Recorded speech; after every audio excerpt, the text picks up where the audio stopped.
Senhor, vamos receber a palavra do Senhor nesta manhã. Graça e paz. Amém. Você está feliz por estar aqui na casa de Deus? Graça e paz a todos aqueles que nos assistem, todos aqueles que estão conectados conosco. Eu estou muito feliz em poder estar na casa do Senhor depois de um mês praticamente. Na ceia passada, no sábado que antecedeu a ceia passada, eu me senti um pouco mal, umas dores, dor de garganta, algo do tipo. Não consegui dormir à noite com uma dor de garganta terrível, parecia que tinha uma faca aqui enfiada. Alguma coisa não está certa, não consegui vir no culto. Eu ia fazer um momento da oferta, pedi para os pastores me substituir. E tentei pensar que era alguma coisa do clima, do tempo e tudo mais. E tomei injeção segunda-feira, fui fazer algumas coisas, segunda, terça, quarta, fui procurar um médico na quarta tarde, e na quinta-feira fui em um outro, e já estava com o Covid. E demorei um pouco para procurar ajuda, tentando lutar. E essa é a recomendação que eu faço. Sentir os sintomas, corre. Eu sei que o tempo está propício para gripes, resfriado e tantas outras coisas, mas se puder, corre. E aí nós começamos um tratamento, fiz os exames, deu positivo. E eu assustei com o Covid. Ele me pegou de jeito. Tive todos os sintomas que você pensar: febre, diarreia, dores nas costas, tosse 3 dias sem parar, perda de olfato, paladar, dores de cabeça, dores na perna, no corpo, tudo, cada dia era uma coisa. Eu assustei, falei, várias vezes eu falei: vou ligar para minha mãe, mãe, ajuda a Rafaela a cuidar dos meninos aí, que eu acho que não vou dar conta. Preocupação dos meninos. E tem mais um vindo aí.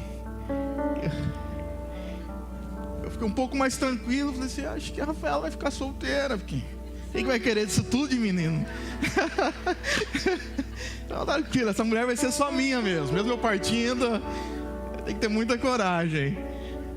E fiquei assustado. Ao mesmo tempo eu fiquei muito surpreso com o que Deus fez. Muito mais do que assustado foi aquilo que Deus fez. Deus nos sustentou, guardou a nossa mente, guardou o nosso coração. O Senhor enviou pessoas, o Senhor nos levantou gente, o Senhor levantou você para orar, para interceder por mim. Muito obrigado pelas suas orações, muito obrigado pela sua intercessão por mim, pela minha esposa, que também estava comigo, acabou pegando, mesmo grávida, mas o Senhor a protegeu, o Senhor a guardou. E o Senhor foi nos direcionando. O Senhor levantou o Dr. Paulo, que não está aqui, mas eu queria agradecê-lo publicamente. Ele me colocou debaixo dos braços, me internou praticamente na clínica dele. Eu passava o dia lá, só ia para casa dormir, cuidando de mim, em meio ao desespero, sem saber o que fazer. Corre para o hospital, não vai. Nós oramos, o Senhor nos respondeu. E desde aquela resposta do Senhor, nós passamos a melhorar. Melhorando.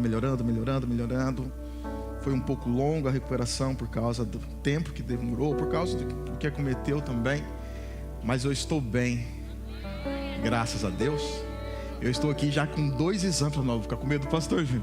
Não, eu já fiz 2 exames de anticorpos, está tudo certo. Fiz um segunda-feira, recebi alta. Aí eu falei: não, vou fazer um outro para a igreja não ficar com medo. Fui ontem, fiz outro. Está tudo certo, está liberado, pastor. Então, por isso eu estou aqui, amém? E eu queria que você aplaudisse ao Senhor. Aplaudisse ao Senhor. Louvado seja o nome dEle. É Deus, e toda a glória é para Ele, irmãos. Toda a glória é para Ele. Se vivemos ou se morremos, é tudo para Ele. Toda a glória é para Ele. Estou muito feliz porque o Senhor nos deu a oportunidade de vida. E aqui estamos. Quero compartilhar a palavra contigo, 2 Coríntios capítulo 4. Obrigado, meu irmão. 2 Coríntios capítulo 4, versículo 7. Mensagem que eu já tive a oportunidade de pregar aqui. Eu preguei no Profetizando, mas quero deixá-la mais uma vez ao seu coração. 2 Coríntios capítulo 4, versículo 7 diz assim: Temos, porém, este tesouro em vasos de barro, para que a excelência do poder seja de Deus e não de nós. Temos, porém, este tesouro em vasos de barro, para que a excelência do poder seja de Deus e não de nós. Amado Deus, estamos diante da Tua palavra, e ela traz um temor tão grande ao nosso coração. Fale conosco, um anseio, uma palpitação, há um desejo ardente no fundo da alma, gritando: Senhor, fale conosco, fale conosco. O texto já revela que nós somos frágeis vasos de barro, e como pessoas frágeis, cheias de necessidades. Há tantas necessidades aqui nessa sala, Pai, tantas necessidades, emocionais, físicas, financeiras, de relacionamento. Há tantas necessidades espirituais, pessoas que estão distantes, frias, longe de Deus, longe de uma vida diária, de uma comunhão com o Espírito Santo. Essas são as nossas necessidades físicas e espirituais. E eu te peço que no decorrer da pregação dessa mensagem, essas necessidades sejam supridas para a glória do Teu nome. Que pessoas que estão nos assistindo, suas necessidades sejam supridas pela Tua palavra e para a glória do Teu nome. Assim oramos, no nome santo de Jesus. Amém. Gostaria de começar essa mensagem lhe fazendo uma pergunta: quem é você? Quem é você? Quem é você? Talvez seu marido poderia responder, sua esposa, seus filhos, um amigo íntimo poderia responder: quem é você? Mas qual é a resposta que vem aí no seu coração? Quem sou eu? Qual é a primeira resposta? Quem sabe seu nome, quem sabe a sua origem, a sua profissão, o seu ministério. Quem é você? Diante de tantas respostas particulares, onde cada um possui a sua, eu vou lhe dar as minhas, para você me conhecer, para a gente interagir com a mensagem, para que você possa entender o decorrer da mensagem também.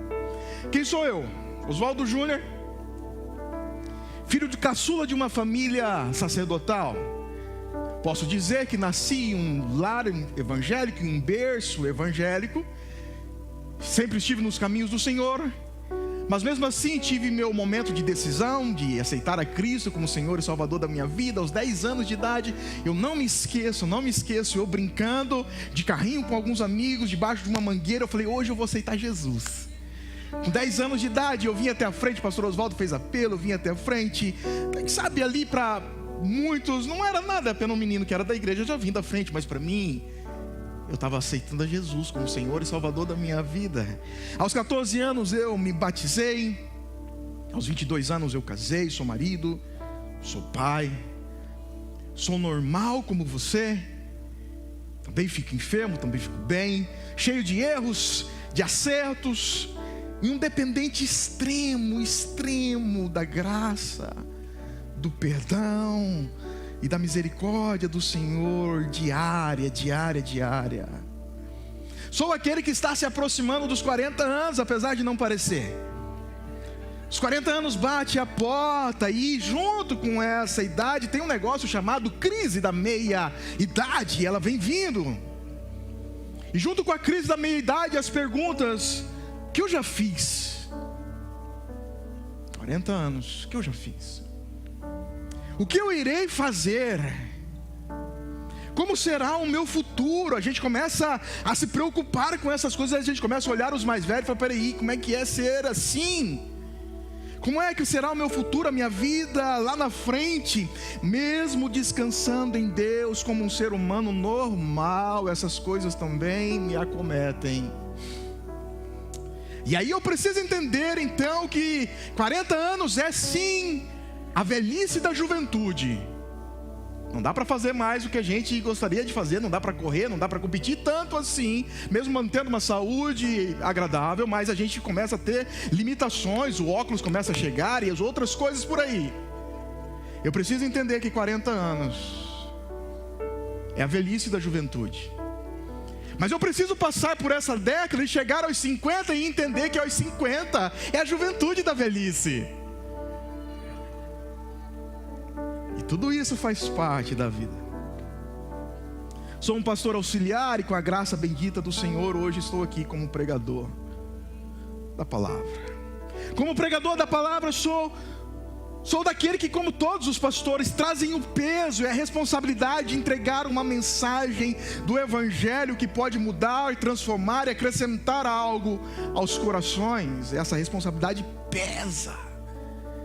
O que é que vou pregar? O que é que vou ministrar? Não é apenas abrir aqui e sair falando, não. O que é que eu vou acrescentar? Como pregador, não me considero a autoridade desse púlpito, pois a maior autoridade que eu entendo como pregador é a palavra de Deus.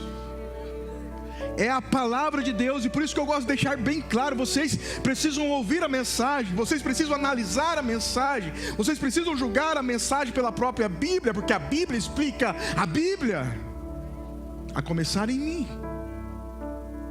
Como pregador, tenho no meu coração uma intenção para mim e para os ouvintes de levar a nossa cabeça aos céus, não negligenciando as bênçãos terrenas, aquilo que o Senhor faz aqui, como o Senhor nos abençoa, mas o meu desejo é sempre pegar você e colocar a sua mente no céu, porque eu sei que as coisas que se veem são temporais, mas as que não se veem são eternas.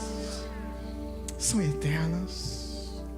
A minha intenção ao produzir e pregar uma mensagem é deixar em mim e você uma dependência de continuar lendo a Bíblia, de continuar orando, porque este é o segredo: ler Bíblia e oração. Não existe um outro caminho. Se você quer se aproximar de Deus, você precisa ler Bíblia e orar. Esse é o desejo ao pregar uma mensagem. Como pregador, sou aquele que possui mentores. Pastor Oswaldo é aquele que me deu as raízes. Meu pastor é o que eu ouço, o conselheiro, o pastor que eu ouço 40 anos quase, pregando, falando, é aquele que me deu as raízes. Hoje o pastor John Piper é aquele que me dá asas. É o que eu ouço, é o que eu pesquiso, o que eu olho, o que eu assisto. E você sempre irá precisar desses dois tipos de pessoas. Saiba escolher bem: os que te dão raízes e os que te dão asas. Quem sou eu? Apaixonado pela mensagem reformada, onde os pilares dos 5 solas precisam ser enaltecidos, pois o Senhor nos libertou em um tempo difícil do império da Igreja Católica Romana, onde os seus líderes abusavam da ignorância do povo, e por causa da ignorância esses líderes obtinham seus prazeres, e até hoje muitos fazem isso, abusam da ignorância do povo para obter o prazer, negociando o púlpito, negociando a mensagem. E aí surgem então os 5 solas. Somente pela palavra nós devemos viver e pregar. Somente pela palavra, somente por Cristo, somente pela graça, somente pela fé, somente a Deus toda a glória. Quem sou eu? O versículo 7 que nós lemos nos dá a resposta de quem eu sou, de quem você é, de quem Paulo era ou é, como igreja, quem nós somos. E o versículo 7 diz que nós somos vasos de barro. Quem é você? Eu não sei, diante de tantas respostas lá do início, a grande resposta é: você é um vaso de barro. Eu sou um vaso de barro, vaso este que carrega o maior tesouro do universo, chamado Evangelho da Nova Aliança de Cristo Jesus. somos nós, vasos de barro, que carregamos o maior tesouro do universo, o Evangelho. Por que Paulo se considerava um vaso de barro? Quero te dar algumas respostas. Temos aqui 3 respostas. Respostas essas que vamos encontrar no texto, no contexto e no decorrer da carta. Primeira resposta: por que Paulo se considerava um vaso de barro? Paulo afirma que era um vaso de barro, ou Paulo estava afirmando que era um vaso de barro, dando uma resposta aos falsos profetas, pastores e apóstolos que o criticavam diariamente e veemente nessa época. Como os falsos apóstolos não tinham o poder de destruir a mensagem de Paulo, as cartas de Paulo, eles procuravam destruir a pessoa de Paulo. A pessoa de Paulo. Eles procuravam destruir o ofício de Paulo, o seu apostolado. E você vai ver a carta de 2 Coríntios sendo uma profunda biografia, uma defesa e uma grande teologia de Paulo, defendendo o seu apostolado, sua mensagem e a igreja de Corinto. Paulo está lutando pela igreja para a glória de Deus e se colocando no seu lugar. Depois que Paulo implantou essa igreja, onde ele permaneceu por quase 2 anos pregando, os falsos apóstolos surgem e eles começam a tomar conta da igreja, tomar conta da congregação, dos ouvintes, entregando palavras com efeitos, uma boa oratória, uma boa eloquência, um bom posicionamento nos púlpitos. E aí eles começam então a querer alfabetizar, destruindo a pessoa de Paulo, contradizendo a mensagem também, porque eles eram diferentes de Paulo, principalmente na sua educação, porque eles foram educados pela filosofia e pela postura grega do discurso. Então eles sabiam falar, eles sabiam ter os ouvintes, eles sabiam cativar os corações, e agora eles queriam manchar o evangelho, destruindo a pessoa de Paulo. O golpe era contra a pessoa de Paulo, tipo assim: Paulo é covarde, Paulo é covarde, ele não tem coragem de falar pessoalmente, Paulo não é como a gente, Paulo possui várias limitações físicas, Paulo não possui a boa eloquência de um bom pregador. Não. Veja esses ataques em 2 Coríntios capítulo 10, versículo 10, olha o que eles estavam falando de Paulo. As cartas com efeito dizem, são graves e fortes. E olha o que eles estão falando de Paulo agora: mas a presença pessoal dele é fraca. A presença pessoal dele é fraca. Ele primeiro fala que a palavra é grave e forte, e depois ele quer destruir Paulo, e como junto com Paulo destruir a mensagem. A palavra dele é fraca, a pessoa dele é fraca, e a palavra desprezível. Veja a resposta de Paulo no versículo 11 do mesmo texto, 2 Coríntios capítulo 10. Considere o tal isto: o que somos na palavra por cartas, estando ausente, tal seremos em atos quando presente. Paulo está falando assim: vocês estão falando que eu sou covarde? Vocês estão dizendo que as minhas cartas são fortes, mas a minha pessoa é fraca e minha palavra também é desprezível? Aquilo que eu estou falando em carta, quando eu estiver presente, eu vou falar na face de vocês. Eu vou falar na face de vocês. Agora veja a diferença entre os falsos, entre esses acusadores e Paulo no versículo 12. Porque não ousamos classificar-nos ou comparar-nos com alguns que se louvam a si mesmos, mas eles, medindo-se consigo mesmos e comparando-se consigo mesmos, revelam insensatez. Paulo está falando: eu não sou como eles. Não fique procurando aqui uma exaltação pessoal, não fique procurando falando que eu me defendendo demais, falando que eu sou isso. Não, a gente não faz isso, a gente não se louva. Nós não nos louvamos, nós não fazemos isso. E agora no versículo 17, Paulo traz a orientação: do que é que nós nos gloriamos? Aquele porém que se glorie, glorie-se no Senhor. Tem algo para você se gloriar? Glorie-se no Senhor. Nós não nos gloriamos no nosso jeito de ser, no nosso jeito peculiar de pregar, de falar, de ensinar, de escrever. Se tem alguma coisa para a gente se gloriar, nós nos gloriamos no Senhor. Nós nos gloriamos no Senhor. Paulo, apesar de estar defendendo a sua autoridade apostólica diante dos falsos pastores, ele está ao mesmo tempo reconhecendo: é isso mesmo. Pode falar que eu sou fraco, pode falar que eu não tenho uma boa aparência, pode falar que eu não sou como vocês. É isso mesmo, eu não sou nada, mas Deus é tudo em mim, e a glória pertence a Ele. Essa é a primeira resposta de Paulo. Paulo está dizendo: quem é digno de ser um recipiente para a luz e a glória de Deus? Quem é digno? Quem é digno? A pessoa mais inteligente não é inteligente o suficiente. A pessoa mais pura não é pura o suficiente. A pessoa mais espiritual não é espiritual o suficiente. A pessoa mais talentosa não é talentosa o suficiente. A pessoa mais disciplinada não é disciplinada o suficiente. Somos todos vasos de barro com um tesouro indescritível morando em nós, o próprio Deus. Os vasos de barro. E aqui está a nossa segunda resposta do porquê Paulo se considerava um vaso de barro. Primeiro, ele estava defendendo seu apostolado e dizendo ao mesmo tempo: é isso aí, sou fraco, vaso de barro, mas Deus habita em mim.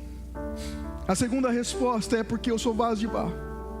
Sou vaso de barro porque a glória nunca será minha, mas sempre de Deus. A glória nunca será minha, mas sempre de Deus. Este é o meu desejo com essa mensagem, que você entenda isso. A glória é sempre de Deus. A glória sempre será de Deus. Tudo que você faz, por onde você anda, tudo para a glória de Deus. O que você come, o que você bebe, o que você veste, o jeito que você fala, o jeito que você cumprimenta, o jeito que você trabalha, o jeito que você trata as pessoas, o jeito que você vive, o seu namoro, tudo é para a glória de Deus. Você aqui nesta manhã, as suas mãos levantadas, os seus aplausos, a sua boca entoando novas canções, a sua reverência diante da palavra, o seu ir depois, o seu almoçar, o seu descansar, tudo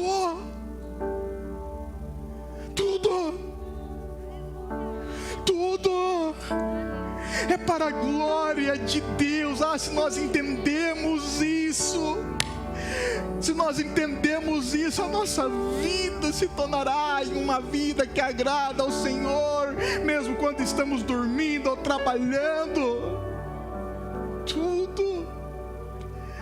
Tudo é para a glória de Deus. Suas dificuldades, suas conquistas, seus problemas, seus sucessos, suas dores, sua saúde, sua mesa farta ou apenas o necessário, seu carro zero ou outro tipo de locomoção qualquer, suas roupas, seu trabalho, seu ministério, sua casa, sua família, sua profissão, seu deitar, seu levantar, seu respirar, seu caminhar, seu correr ou sua cadeira de rodas, suas noites difíceis, seus dias alegres, seus dons, seus talentos, sua vida num todo, tudo é para a glória de Deus. Para a glória de Deus.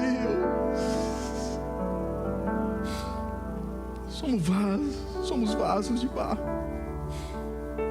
Vasos de barro. Vasos de barro eram comuns em todas as casas do mundo antigo. Não eram, às vezes, não muito duráveis comparados a outros metais. Às vezes eram inúteis, quebrados, baratos, de pouco valor intrínseco. E Deus resolveu colocar toda a sua luz e glória, não na porcelana fina, mas em vasos de barro do dia a dia. Em vasos de barro do dia a dia.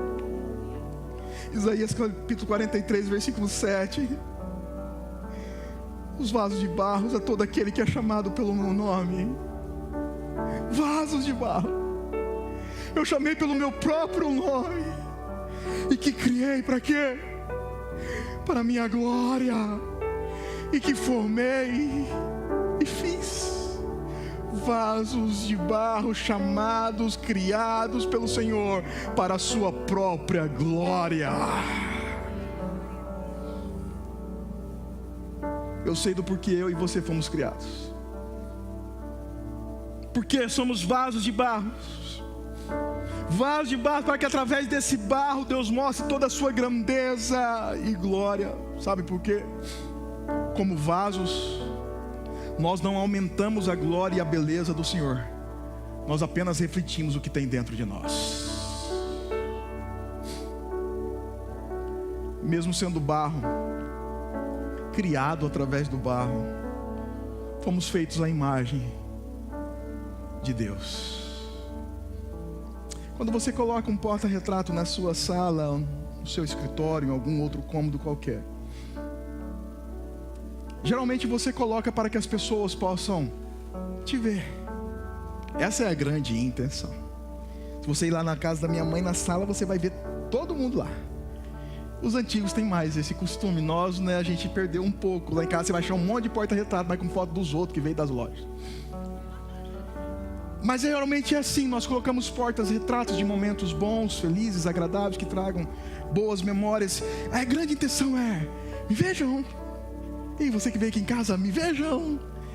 Você que está entrando aqui no meu escritório, olha aqui essas fotos, olha que legal. Esses são os meus filhos, é minha esposa, meu marido, olha aqui, que legal.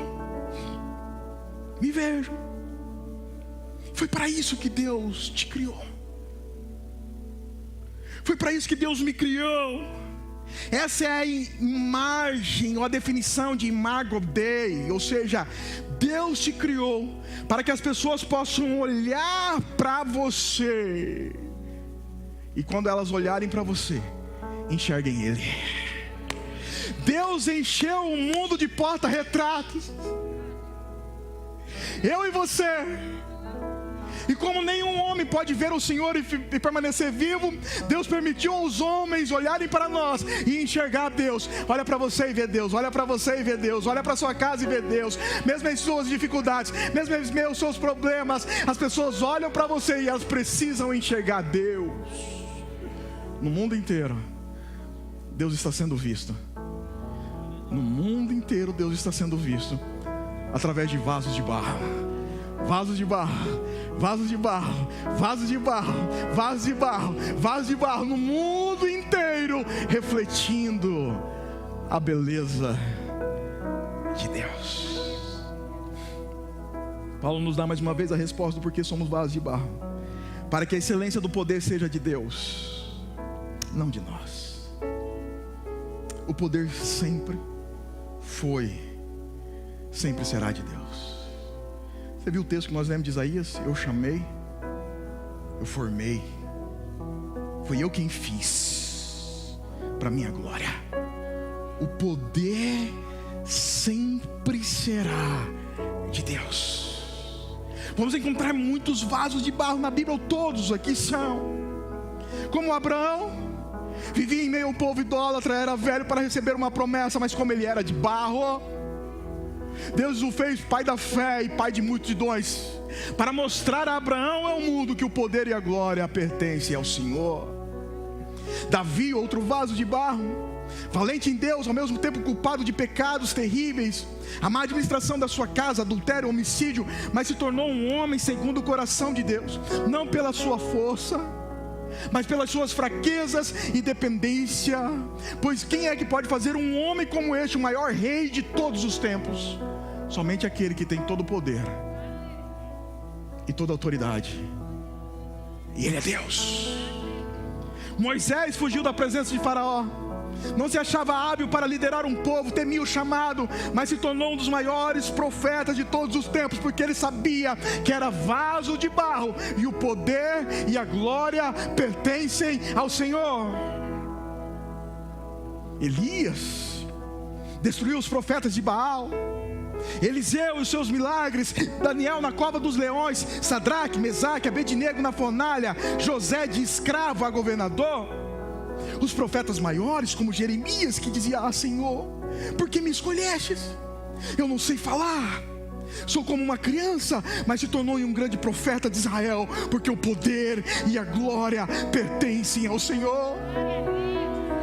Isaías disse: ah, eu sou homem de lábios impuros, habito no meio de um povo de impuros lábios, e eu vi o Senhor. Isaías se torna o maior profeta messiânico do Velho Testamento, porque o poder e a glória pertencem somente ao Senhor.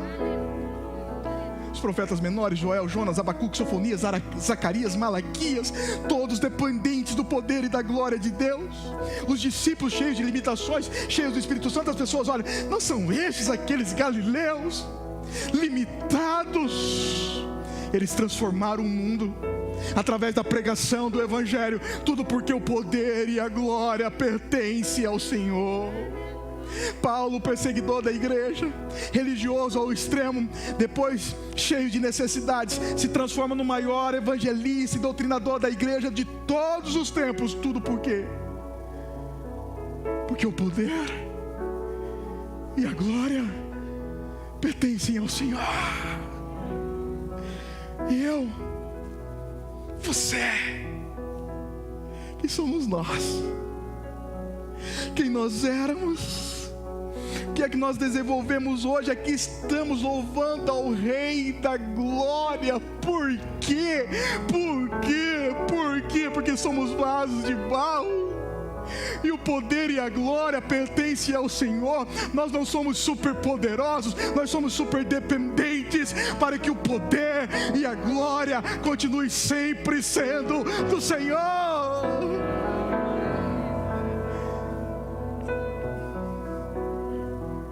Tudo é dele, o poder é dele, a glória é dele, o Evangelho é dele, o tesouro é ele. Por fim, a terceira resposta do porquê Paulo se comparava, ou se compara, com um vaso de barro. Primeiro, não sei se vocês lembram, ele estava dando uma resposta aos falsos profetas. Segundo, eu sou vaso de barro porque a glória nunca será minha, mas sempre de Deus. O poder e a glória pertencem a ele. E a terceira resposta de Paulo do porquê ele se comparava com um vaso de barro: por causa do tesouro chamado Evangelho. Evangelho. 2 Coríntios capítulo 4, versículo 4. É uma outra mensagem, mas eu quero emprestar aqui. Diz assim a palavra, 2 Coríntios capítulo 4, versículo 4. Não sei se é possível medir. Colocar aí, daqui. Nos quais o Deus deste século cegou o entendimento dos incrédulos, para que lhes não resplandeça a luz do Evangelho. Que Evangelho? O Evangelho da glória de Cristo, o qual é a imagem de Deus. Este é o Evangelho. O Evangelho é a glória de Cristo, que é a imagem de Deus. Versículo 6. Porque Deus, que disse: das trevas resplandecerá a luz, Ele mesmo resplandeceu em nosso coração, para a iluminação do conhecimento da glória de Deus na face de Cristo. Tem um tesouro dentro desse vaso. Que tesouro é este? O Evangelho. O que é o Evangelho? A glória de Cristo, que é a imagem de Deus. O que é o Evangelho? A glória de Deus na face de Cristo. O Evangelho que nos foi dado, Evangelho esse que nos foi dado para nos achegarmos a Deus e levar as pessoas a Deus. Nós não podemos mercadejar, manipular, negociar o Evangelho. Ou seja, nós não podemos usar o Evangelho para outra coisa a não ser para a glória de Cristo, que é a imagem de Deus, para a glória de Deus na face de Cristo. Porque se assim fizermos, seremos as pessoas mais desprezíveis deste planeta. Pois terrível coisa é querer roubar a glória deste Evangelho. Evangelho este que é o próprio Deus. Colossenses capítulo 1, versículo 26, olha o que está escrito, olha o que Paulo nos revela, o mistério, o Evangelho, que estivera oculto dos séculos e das gerações, agora, todavia esse Evangelho nos foi dado, todavia se manifestou aos seus santos. Que responsabilidade é a nossa? Eu não sei porque Deus escondeu de outros séculos e de outras gerações. Eu sei de uma coisa: o Senhor nos deu o Evangelho. Evangelho que é a glória de Cristo, a imagem de Deus, que é a glória de Deus na face de Cristo. E agora carregamos essa responsabilidade, esse tesouro em vaso de barro, de anunciar este Evangelho. Que mistério, que tesouro. Entenda uma coisa, o Evangelho sempre irá exaltar este Deus. Você vai ver Deus exaltando a si mesmo. Guia-me pela vereda da justiça. Por quê? Por amor do seu próprio nome. Deus sempre se exalta, e é isso que Ele quer fazer. Quer ser exaltado através de você, quer ser exaltado através da sua vida. Vasos de barro. Ele pega toda essa glória, toda essa sua própria exaltação e deposita em nós, em Paulo, em mim, em você, na igreja de Cristo num todo este tesouro que estiver oculto, deposita em nós. E agora, como Paulo, podemos dizer que fomos considerados como ovelhas para o matadouro, mas mesmo assim somos mais do que vencedores. Vencedores porque a morte, o último inimigo a ser vencido, não pode mais nos deter. Cristo já venceu a morte. Somos mais do que vencedores porque nada nessa vida pode nos separar do amor de Deus que está em Cristo Jesus. Nada nessa vida pode nos condenar, se é Ele quem nos justifica. Podemos dizer que já estamos crucificados com Cristo, e agora não vivemos mais, mas Cristo vive em nós. Podemos dizer que o viver é Cristo, o morrer é lucro. Podemos dizer que todas as coisas nós podemos naquele que nos fortalece, pois não somos fortalecidos por situações, mas por causa deste tesouro que habita em nós, que é o próprio Deus. Podemos ter o conhecimento do sustento em Deus, mesmo em meio às perseguições, às dores, os problemas e as dificuldades. 2 Timóteo capítulo 3, versículo 12. Ora, todos quantos querem viver piedosamente em Cristo Jesus serão perseguidos, mas essas perseguições jamais nos abalarão, jamais nos derrotarão. Mesmo sendo vasos de barro, há um poder inseparável dentro de mim, que é o próprio Deus. E Ele me ajuda em meio às dificuldades, Ele me sustenta em meus problemas, Ele me levanta, Ele nos traz o socorro, Ele é refúgio, Ele é abrigo, Ele é socorro bem presente na hora da angústia. É aquele que cuida de mim, de você hoje, é aquele que vai cuidar por toda a eternidade, mesmo em meio aos problemas, dificuldades, perseguições. Há algo dentro de mim que jamais pode ser arrancado. É o tesouro do Evangelho. Evangelho este que é a glória de Cristo, a imagem de Deus, que é a glória de Deus na face de Cristo. Eu encerro com Lucas capítulo 21, a partir do versículo 12, emprestando o texto aqui de uma outra mensagem.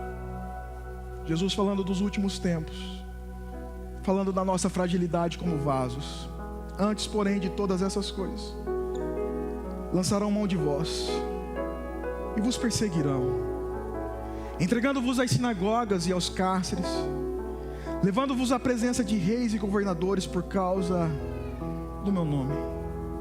E isto vos acontecerá para que deis testemunho. Assentai, pois, em vosso coração de não vos preocupardes com o que haveis de responder. Porque eu vos darei boca e sabedoria a que não poderão resistir, nem contradizer todos quantos se vos opuserem. E sereis entregues até por vossos pais, irmãos, parentes e amigos. E uma palavra séria agora: e matarão alguns dentre vós. Somos vasos de barro. De todos sereis odiados por causa do meu nome, como Paulo, os outros discípulos foram. Contudo, talvez você não esteja entendendo esse contraste. Contudo, não se perderá um só fio de cabelo da vossa cabeça.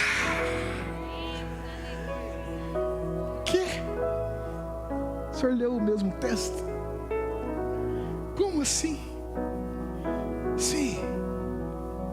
Os homens podem nos perseguir, apedrejar, maltratar, zombar, riscar o vaso de barro, mas jamais conseguirão destruir o poder de Deus que opera em nós através do Espírito Santo e da sua palavra. Por isso podemos perder o corpo, mas nenhum fio de cabelo se perderá, porque é o Senhor quem nos guarda, e o poder e a glória pertencem a Ele. Pode jogar vocês nas prisões, mas nenhum fio de cabelo vai se perder. Ou seja, eu continuo estando no controle de todas as coisas. Você só perde o cabelo se eu quiser. De preto para branco só se eu deixar. Eu continuo tendo controle de todas as coisas. Quase sempre somos atraídos pela coisa que tem a melhor embalagem, mas geralmente os melhores presentes têm a embalagem mais improvável, porque as pessoas querem nos surpreender assim. Deus não viu a necessidade de empacotar Jesus quando Ele veio como homem a esta terra. Jesus não teve vergonha de viver como um vaso de barro. Deus não tem vergonha de usar eu e você, vasos de barro, para que o poder e a glória seja dele, para que as pessoas vejam e enxergam esse tesouro que há dentro de nós, que possamos viver para Ele, para o louvor dele, com a consciência que somos vasos de barro, onde habita o maior tesouro do universo. Pense aí no universo, o maior tesouro do universo. Habita em nós o Evangelho. Evangelho, que é a glória de Cristo, a imagem de Deus. Evangelho, que é a glória de Deus na face de Cristo. Senhor nosso Deus, nosso Pai, nós te agradecemos pela Tua palavra. Obrigado. Que ela nos sustente, que ela nos abençoe, que ela possa continuar falando ao meu e aos corações daqueles que estão nos assistindo. Toda a glória é para o Senhor. Para isso nós fomos criados, chamados. Fomos chamados como vasos de barro, para que o poder e a glória sejam sempre do Senhor e não nós. Nos ajude, ó Deus, a neste dia, no decorrer deste mês, e enquanto nós vivemos para a Tua glória. Assim nós oramos, em nome de Jesus. Que Deus te abençoe.